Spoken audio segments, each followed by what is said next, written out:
गुजरात में हुए गोधरा कांड से आप सभी वाकिफ होंगे। गुजरात दंगा काफ़ी मार्मिक था। जिन्होंने इस दंगे को देखा आज भी उनसे इसकी कहानी सुनने के बाद उनकी आंखें नम पड़ जाती है। जिस तरह से उस समय कत्लेआम देखने को मिला, उस तरह का दृश्य दोबारा कभी ना देखने को मिले। अभी हाल ही में गोधरा कांड के आरोपी को गोधरा की निचली अदालत ने उम्र कैद की सज़ा सुनाई है। आरोपी 19 साल से लगातार फरार चल रहा था, जिसे गोधरा पुलिस ने पिछले साल ही गिरफ्तार किया था और 3 मई को गोधरा की निचली अदालत ने आरोपी रफीक हुसैन भटूक को उम्र कैद की सज़ा सुनाई है। इस मामले में गोधरा की सत्र अदालत ने सुनवाई करते हुए आरोपी को आजीवन कारावास की सज़ा सुनाई है।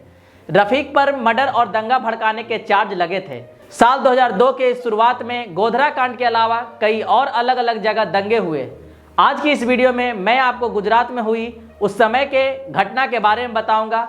यह दृश्य आपके सुनने मात्र से ही आपकी आंखों में आंसू आ जाएंगे। आप इस वीडियो को पूरा देखें, जिससे आपको उस समय की तस्वीर साफ तौर पर झलक पड़ेगी। मेरे इस वीडियो के बनाने के पीछे कारण यह है कि लोग दंगों के बारे में जाने, जिससे लोगों को पता चले कि दंगा करने में किसी की भलाई नहीं होती है। हमें अनेक तरह की परेशानियों को झेलना पड़ता है, अपने सगे संबंधियों को खोना पड़ता है और भविष्य में कोई भी दंगा करने से पहले एक बार जरूर सोचे, जिससे हमारे देश में शांति का माहौल पनपे। तो चलिए वीडियो की शुरुआत करते हैं। उससे पहले नमस्कार, मैं हूं अंशु कुमार और आप मुझे देख रहे हैं प्राइम लाइव पर। सबसे पहले मैं एक व्यक्ति की कहानी आपको बताता हूं, जिन्होंने अपनी आंखों से इस मंजर को देखा है। 40 साल के इद्रिस वोरा, जो कि आनंद जिले के ओड गांव में रहा करते थे, उनके सामने ही उनकी दादी, माँ और एक करीबी दोस्त की भीड़ ने हत्या कर दी थी। उस भीड़ में उनके करीबी दोस्त और पड़ोसी भी शामिल थे। आज इद्रिस अपने पैतृक संपत्ति को छोड़कर किसी अन्य जगह रहने को मजबूर है और उस दंगे के बाद इद्रिस इतने सहमे हुए हैं कि वह वापस दोबारा अपने पैतृक जगह जाना नहीं चाहते हैं।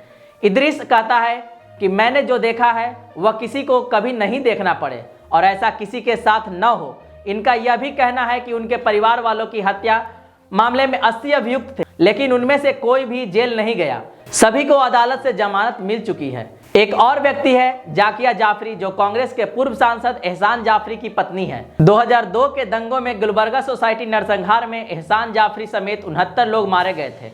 जाकिया जाफरी ने गुजरात के उस समय के मुख्यमंत्री नरेंद्र मोदी समेत 63 लोगों के खिलाफ शिकायत दर्ज कराई थी, जिसके आधार पर सुप्रीम कोर्ट ने SIT का गठन किया था। जाकिया जाफरी की शिकायत पर सुप्रीम कोर्ट ने हाल ही में अंतिम फैसला सुनाया है। फैसले के बाद गुजरात पुलिस ने कार्रवाई करते हुए मानवाधिकार कार्यकर्ता तीस्ता सितलवाड़, पूर्व DGP RV श्री कुमार और पूर्व IPS अधिकारी ने संजीव भट्ट के खिलाफ मामला दर्ज करते हुए इन तीनों को गिरफ्तार कर लिया है। SIT बनने के बाद SIT को 9 मामले की जाँच का जिम्मा सौंपा गया था। तो चलिए जानते हैं किन किन मामलों में इन्हें जांच का जिम्मा सौंपा गया था। सबसे पहले शुरुआत करते हैं गोधरा कांड की घटना को, जिसके बाद एक हिंसा की शुरुआत हुई थी।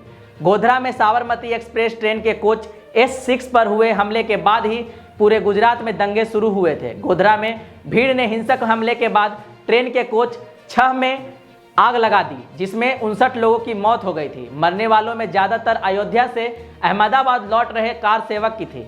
यह घटना 27 फरवरी 2002 की है। इसके बाद इस मामले में पुलिस ने 103 लोगों को गिरफ्तार किया, जिसके बाद SIT ने जांच की और 130 अन्य लोगों को गिरफ्तार किया। इस मामले में हजारों पन्नों की कुल 26 सीट दाखिल की गई। इस मामले में 34 लोगों को दोषी ठहराया गया, जबकि 67 लोगों को बरी किया गया। गुजरात उच्च न्यायालय में कुल 13 अपीलें दायर की गई, जिनमें से 2 अपीलों का निपटारा कर दिया गया, जबकि अन्य सभी अपीलें अभी भी लंबित है। इस मामले में 10 लोग इस समय जेल में उम्र कैद की सजा काट रहे हैं, जबकि कुछ लोग जमानत पर बाहर हैं। चलिए अब बात करते हैं सरदारपुरा कांड की। सरदारपुरा उत्तरी गुजरात के पाटन जिले का एक छोटा सा गांव है। पाटन जिले के सरदारपुरा गांव में 3 अलग अलग मुस्लिम बस्तियां थीं। इन तीनों बस्तियों पर 1 मार्च 2002 की रात को भीड़ ने हमला किया था। भीड़ के डर से 33 लोगों ने एक घर में शरण ली थी। भीड़ ने इस घर का पता लगाकर उस पर बिजली के नंगे तार से बिजली प्रवाहित कर दिया, जिसमें 29 लोगों की मौके पर ही मौत हो गई। भीड़ ने गांव के सारे रास्ते बंद कर दिए ताकि मुस्लिम समुदाय के लोगों को जान बचाने का मौका नहीं मिले। इस मामले में 54 लोगों को गिरफ्तार किया गया था। इसके बाद SIT के गठन के बाद 22 और लोगों को गिरफ्तार किया गया। अदालत में उन 76 लोगों में से 31 को दोषी ठहराया गया, जबकि एक नाबालिग सहित 43 को बरी कर दिया गया। 76 अभियुक्तों में से 2 की मौत सुनवाई के दौरान हो गई थी। इस मामले में सुप्रीम कोर्ट में 3 अपीलें दाखिल की जा चुकी है और सभी अपीलें अभी भी लंबित है। तीसरी घटना ओड गांव की है। आनंद के ओड गांव में 3 अलग अलग घटनाओं में 27 मुस्लिम मारे गए थे। हालांकि केवल 2 मामलों में ही शिकायतें दर्ज की गई थी। इन दोनों मामलों की जांच एसआईटी को सौंपी गई। ओड गांव में हिंसा का पहला मामला 1 मार्च 2002 को दर्ज किया गया था। मामले की जानकारी के मुताबिक पिरावली भगोल इलाके में 23 लोगों को जिंदा जला दिया गया था। शवों को इस कदर जलाया गया था कि मृतकों को भी शिनाख्त नहीं की हो पाई थी। उसमें से पुलिस केवल 2 लोगों की पहचान कर सकी थी और बाकी को लापता के रूप में सूचीबद्ध कर दिया गया था। इस मामले में जांच के दौरान 51 लोगों को गिरफ्तार किया गया था, जिसमें से 23 लोगों को दोषी ठहराया गया था और 23 को बरी कर दिया गया था। सुनवाई के दौरान 3 अभियुक्तों की मौत हो गई थी। ओड गांव में एक और मामला है जो सामने आया था, जो उसके एक दिन बाद हुआ। 5 मार्च 2002 को इसमें पुलिस शिकायत दर्ज की गई। इस मामले में बीच गांव में 2 महिलाओं समेत 3 लोगों को जिंदा जला दिया गया था। इस मामले में स्थानीय पुलिस ने 44 लोगों को गिरफ्तार किया और इन सबके खिलाफ चार्जशीट दाखिल की गई। एसआईटी की जांच के बाद 4 अन्य लोगों को गिरफ्तार किया गया और कुल अभियुक्तों में से अभी 6 लोग लापता हैं, जबकि अन्य 2 अभियुक्तों की सुनवाई के दौरान मौत हो गई। इदरिस वोरा, जिसकी कहानी मैंने वीडियो के शुरुआत में सुनाई, इसी घटना में उन्होंने अपनी दादी, माँ और एक सगे संबंधी को खोया था। इदरिस इस मामले के मुख्य गवाह भी हैं। वे और उनके पिता भीड़ से अपनी जान इसलिए बचा पाए थे क्योंकि दोनों ने खुद को 10 घंटे से भी ज़्यादा समय तक अपने आप को टॉयलेट में बंद कर रखा था। 5वां घटना नरोदा पाटिया में घटित हुई थी। इस मामले में 28 फरवरी 2002 को बजरंग दल से जुड़े लोगों के नेतृत्व में भीड़ ने नरोदा पाटिया इलाके को घेर लिया और बस्ती के कई घरों में आग लगा दी। इस नरसंहार में 97 लोग मारे गए थे। एसआईटी के गठन से पहले पुलिस ने इस मामले में 46 लोगों को गिरफ्तार किया था और 4 के खिलाफ चार्जशीट दाखिल की थी। बाद में एसआईटी ने 24 अन्य को गिरफ्तार किया और 4 अन्य के खिलाफ चार्जशीट दाखिल की। निचली अदालत ने अपने फैसले में बीजेपी की मंत्री माया कोडनानी को दंगों का मास्टरमाइंड बताया था और उन्हें 28 साल जेल की सजा सुनाई थी। इस मामले में बजरंग दल के बाबू बजरंगी को भी दोषी ठहराया गया था।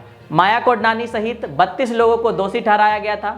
मजिस्ट्रेट ने फैसला सुनाते हुए कहा कि कोडनानी ने विधायक के तौर पर अपनी जिम्मेदारी नहीं निभाई और जब उन्हें गिरफ्तार किया गया तो वह नरेंद्र मोदी की सरकार में महिला एवं बाल विकास मंत्री थी। दिलचस्प बात यह है कि कोडनानी ने 2002 के दंगे में नाम होने के बाद भी 2007 का चुनाव लड़ा था। एसआईटी के गठन होने के बाद 2009 में उनकी गिरफ्तारी हुई। 6ठा मामला नरोदा गांव का है। नरोदा पाटिया के निकट नरोदा गांव में 11 मुसलमान मारे गए थे और पुलिस शिकायत में 49 लोगों को अभियुक्त बनाया गया था। इसके बाद 28 फरवरी 2002 को मेहसाना के विश नगर के दीपदा दरवाजा इलाके में मुस्लिम समुदाय के 11 सदस्यों की हत्या कर दी गई थी। इस मामले में पुलिस ने 79 लोगों को गिरफ्तार किया था और सभी को जमानत दे दी गई थी। एसआईटी की जांच शुरू की गई तो इसमें और लोगों को गिरफ्तार किया गया और कुल 5 आरोप पत्र दायर किए गए। 28 फरवरी 2002 को 3 ब्रिटिश नागरिकों और उनके ड्राइवर की भी भीड़ ने हत्या कर दी थी। जानकारी के अनुसार इमरान दाऊद नाम का एक शख्स ब्रिटेन से आए अपने 3 रिश्तेदारों के साथ कार से गुजर रहे थे। भीड़ ने वाहन को रोका और एक ही स्थान पर 2 लोगों को आग के हवाले कर दिया। 2 लोग भाग गए लेकिन भीड़ ने उनका पीछा किया और उन्हें मार डाला। पुलिस की मदद से इमरान दाऊद खुद को बचाने में कामयाब रहा। पुलिस ने इस मामले में 6 लोगों को गिरफ्तार किया था। हालांकि इन सभी को निचली अदालत में रिहा कर दिया गया था। इसके खिलाफ उच्च न्यायालय में अपील अभी भी लंबित है। 28 फरवरी 2002 को ही चमनपुरा के गुलबर्ग सोसाइटी में रहने वाले 69 लोगों की भीड़ ने हत्या कर दी थी। जिन लोगों को हत्या हुई उनमें कांग्रेस के पूर्व सांसद एहसान जाफरी भी शामिल थे।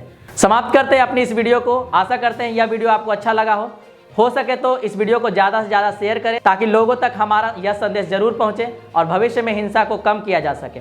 आपने इस वीडियो के माध्यम से देखा कि हिंसा में कितने लोग मारे जाते हैं। हिंसा से आज तक किसी की भलाई नहीं हुई है। तो अब हमें इजाज़त दीजिए, मिलते हैं ऐसी ही वीडियो के साथ। तब तक के लिए बने रहे प्राइम लाइव के साथ। नमस्कार।